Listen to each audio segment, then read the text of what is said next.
तर मित्रांनो, हे चोर बाजारातले दोन सस्ते जादू कुठे चालले आहेत?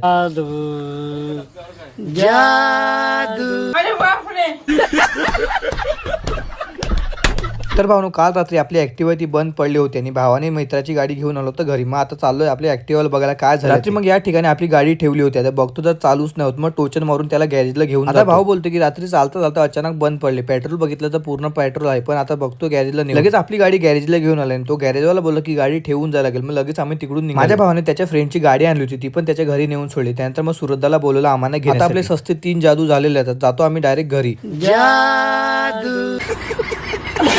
आणि ही बघू शकता आपला ओला गाडी कमी पोपेटी गाडी जास्त वाटते. असं वाटतं कॉकरेज वर बसल्यात का. आपली ओला गाडी घेतली तेव्हापासून फक्त ती ओलाच्या शोरूम मध्येच जाते एकसारखी. काय ना काय होतच असते गाडीला. पण नंतर आपली रिक्षा काढली डायरेक्ट रिक्षावरती स्टेशन लावून आपली रिक्षा लाईनीमध्ये लावली. यू मांजराचं पिल्लू माझ्या रिक्षामधून कुठून आला काय. लगेच आपल्या रिक्षामधून त्या मांजराच्या पिल्लाला उचललं आणि तिकडे बाजूला नेऊन ठेवलं. बरं मला तुला